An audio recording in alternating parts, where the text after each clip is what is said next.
அனைவருக்கும் வணக்கம். பொட்டுக்கடலை சட்னி சிம்பிளாக செய்வது எப்படி பார்க்கலாம் வாங்க.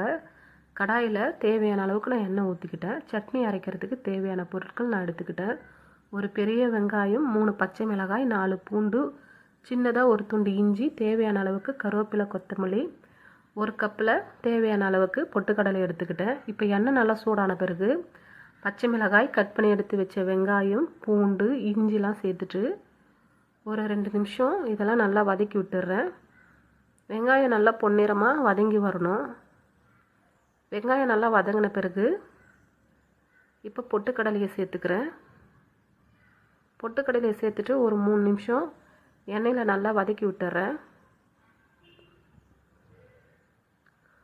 நல்லா வதங்கின பிறகு இப்போ அடுப்பு ஆஃப் பண்ணிவிட்டு ஒரு 5 நிமிஷம் நல்லா ஆற வச்சுட்டு இப்போ ஜாரில் சேர்த்து மிக்சியில் நல்லா மையாக அரைச்சி எடுத்துக்கிறேன்.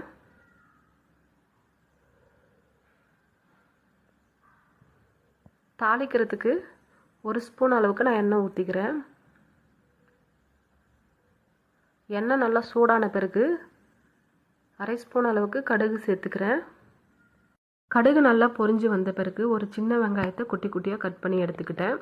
காரத்துக்கு ஏற்ற மாதிரி 3 காஞ்ச மிளகாய், தேவையான அளவுக்கு கருவேப்பிலையை சேர்த்துட்டு ஒரு 2 நிமிஷம் எண்ணெயில் நல்லா வதக்கி விட்டுறேன். லாஸ்ட்டாக தேவையான அளவுக்கு கொத்தமல்லியை தூவிக்கிறேன். கொத்தமல்லியை வதக்கிட்டு அடுப்பு ஆஃப் பண்ணிடணும்.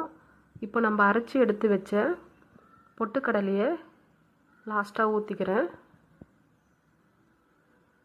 அடுப்பு ஆஃப் பண்ணிவிட்டு ஊற்றிக்கணும். தேவையான அளவுக்கு உப்பு சேர்த்துக்கிறேன். அவ்வளோதாங்க, சுவையான பொட்டுக்கடலை சட்னி ரெடி ஆகிடுச்சு. இது சூடான தோசை, இட்லிக்கு வச்சு சாப்பிட்டா ரொம்ப சுவையாக இருக்கும்.